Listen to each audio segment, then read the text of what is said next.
Bonjour à tous. Dans cette vidéo, je vais présenter la leçon la résistance électrique, la loi d'Ohm pour troisième année collège. Donc on va commencer cette cours par une petite rappel sur quelques notions électriques. Donc nous avons déjà vu dans la première année et le deuxième année collège l'intensité du courant, la tension électrique et la résistance électrique.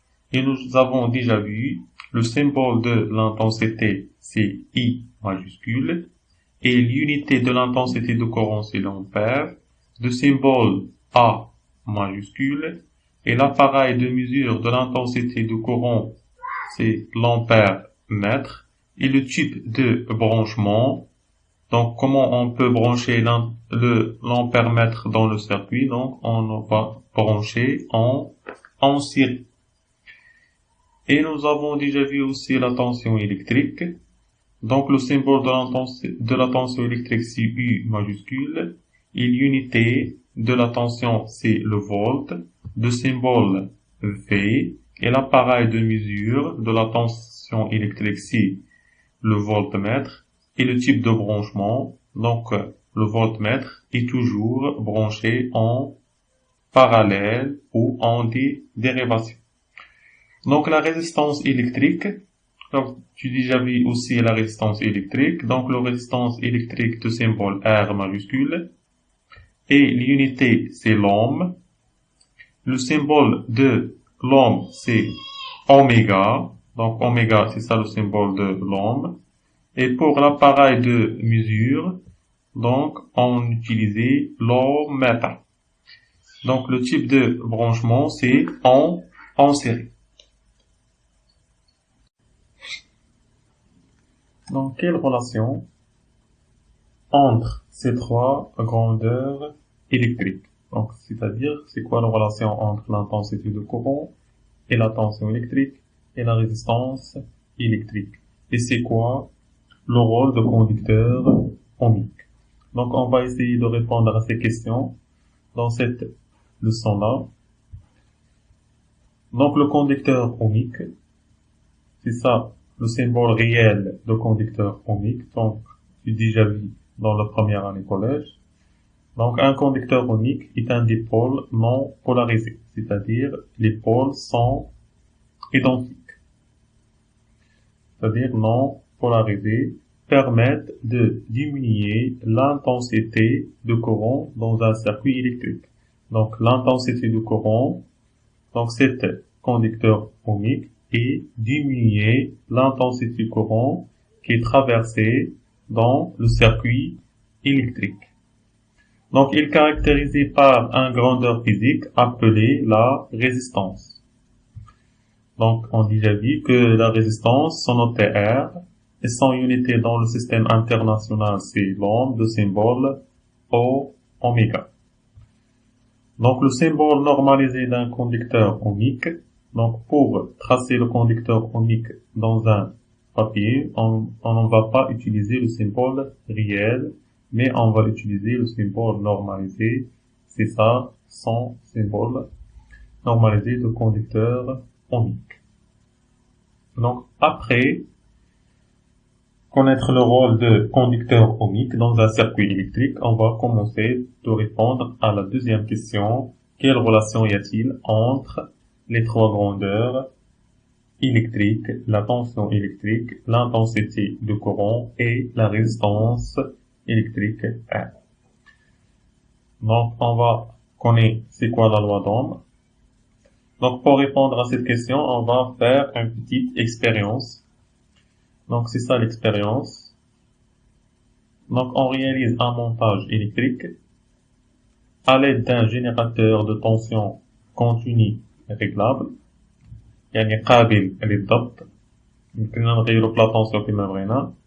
Et un conducteur ohmique de résistance R égale à 100 ohms et un ampère-mètre branché en série pour mesurer l'intensité du courant et un voltmètre branché en parallèle, c'est-à-dire en dérivation, pour calculer la tension entre les bornes de conducteurs ohmiques.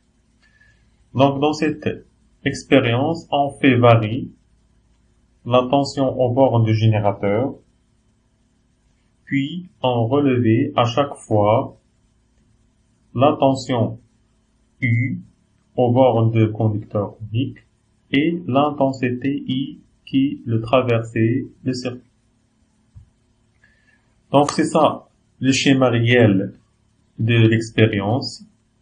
Donc c'est ça le schéma de générateur réglable, de tension réglable. On a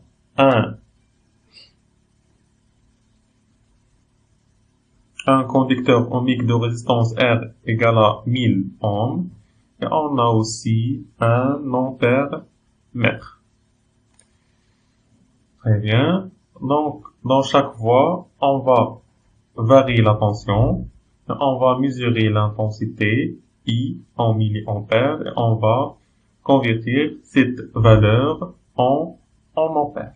Après ça, on va calculer le rapport de la tension électrique en volts sur l'intensité U en ampères.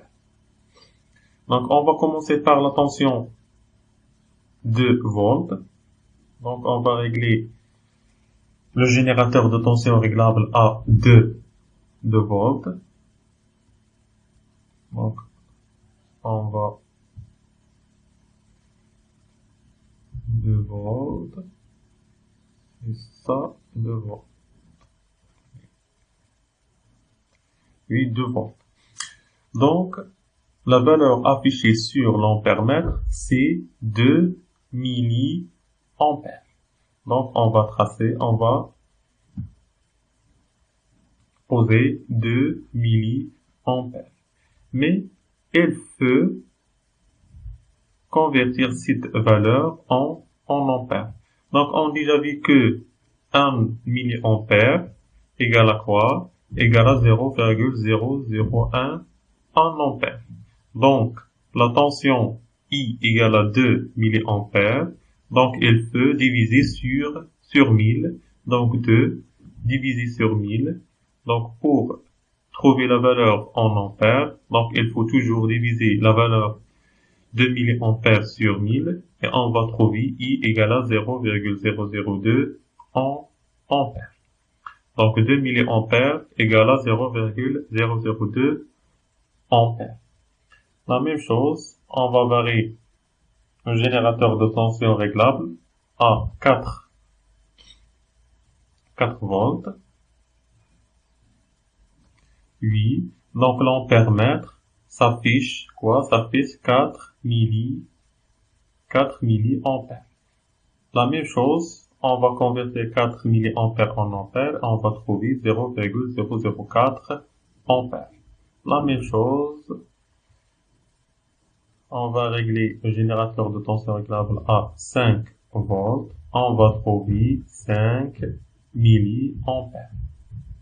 Donc, lorsqu'on convertit cette valeur en ampères, on va trouver 0,005 ampères. La même chose pour 9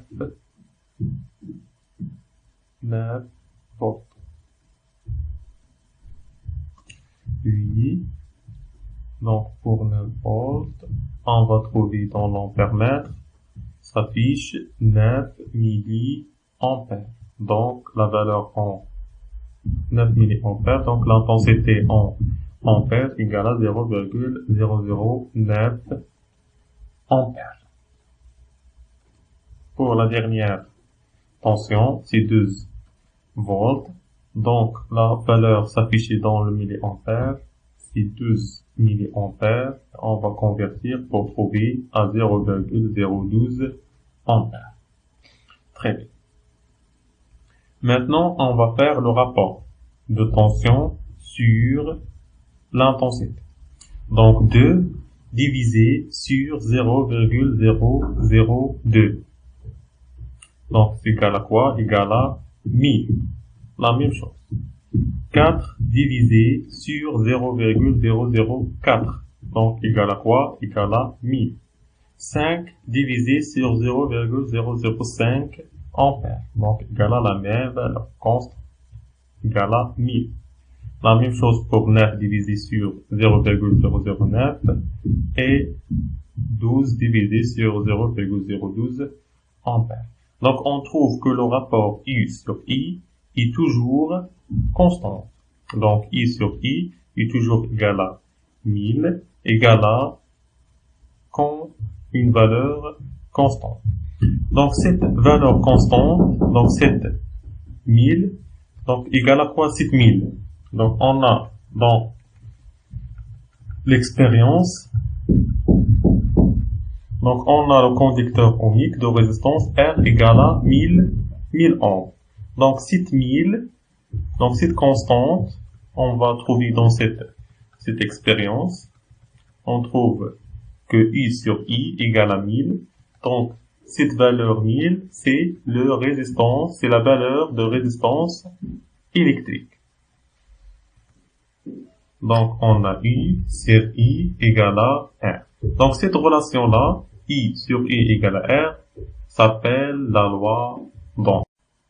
Maintenant, on va connaître comment représenter la caractéristique tension-intensité de conducteur ohmique. Donc, la première chose qu'elle veut faire pour tracer les caractéristiques de conducteur ohmique, il faut prendre une papier millimétrique. Et je trace sur un axe vertical la tension en unité volt. Et sur l'axe horizontal, l'intensité du courant en milliampères. Après ça, il faut choisir une échelle convenable pour repérer les valeurs de la tension. Donc, on a dans ce cas les tensions dans le tableau, on a 2, 4, 5, 9 et 12. Donc, dans ce cas, l'échelle convenable, il faut choisir, c'est 1 volt. Donc, on a 1, 2, 3, 4, 5, etc. La même chose pour l'intensité du courant. Donc, il faut choisir une échelle convenable pour repérer les valeurs de l'intensité du courant. Donc, sur l'axe vertical, il faut repérer les valeurs de la tension qu'il déjà noté sur le tableau. Donc, il faut repérer les tensions 2, 4, 5, 9 et 12. La même chose, sur l'axe horizontal, il faut repérer les valeurs de l'intensité du courant qu'il déjà noté sur le tableau. Donc, on a 2 milliampères, 4 milliampères, 5 milliampères, 9 milliampères et 12 milliampères. Après ça, il faut tracer sur le papier millimétré la courbe qui joint les points repérés. Donc, on va essayer de tracer la courbe. Donc, la première chose, on a 2 volts. Donc, ici 2 volts avec 2 milliampères. Et on a 4 volts avec 4 milliampères. Et on a aussi 5. Donc, on a 5 milliampères. On a 9 volts avec 9 milliampères. Donc, ici. Donc, c'est ça, la courbe que représente la caractéristique de conducteur ohmique. Donc, le caractéristique de conducteur ohmique est toujours une droite qui passe par l'origine de repère. D'accord? Donc, comme conclusion de cette partie-là, donc l'interprétation des résultats, donc on observe que le rapport de tension sur l'intensité de courant reste constante et s'appelle la résistance R de conducteur ohmique, et on écrit R égale à U sur I, et cette relation s'appelle la loi d'Ohm. Donc la représentation graphique U en fonction, la tension en fonction de l'intensité de courant, est appelée la caractéristique tension-intensité de dipôle étudiée. Donc cette droit s'appelle, pour le conducteur ohmique, cette droit s'appelle le caractéristique de conducteur ohmique. Donc le caractéristique de conducteur ohmique est toujours une droit qui passe par l'origine du repère. Donc comme conclusion de cette partie, donc l'énoncé de la loi d'Ohm, donc la tension U entre les bornes de conducteur est égale la résistance R multipliée par l'intensité de courant I qui le traverse. Avec U, c'est la tension aux bornes de dipôle en volts, et R, c'est la résistance de dipôle en ohm, et I, c'est l'intensité qui traversait le dipôle en ampères. Donc, pour rechercher ou pour calculer la résistance R ou l'intensité E, il faut utiliser le triangle suivant. Donc, U, la tension I, égale à R fois I. Donc, la tension égale à la résistance multipliée fois l'intensité de courant. Donc, si on recherchait sur l'intensité de courant, donc l'intensité de courant I égale à la tension U divisé par R. Et si on recherche sur la résistance de dipôle, donc R égale à la tension au bord de dipôle divisé par l'intensité qui traversait le dipôle. Donc, elle est claire. Donc maintenant, il faut faire cette application à la maison. Donc, on considère le schéma suivant. Donc, la première chose qu'il veut faire, la première question, donner le nom de chaque dipôle. Donc, c'est quoi le nom de cette dipôle? C'est quoi le nom du deuxième, troisième et quatrième? Donc, il faut donner le nom de chaque dipôle. Pour la deuxième question, sachant que l'appareil 4, cet appareil 4, indique la valeur 600 mA. Et l'appareil 3 indique la valeur 6 volts. Donc, il faut calculer la résistance R de dipôle 2. Donc, on a deux grandeurs et il faut rechercher à la troisième grandeur. Donc, on a I, on a l'intensité du courant et on a la tension. Donc, il faut rechercher à la résistance du dipôle. D'accord? Donc, il faut faire cet exercice et merci pour votre attention.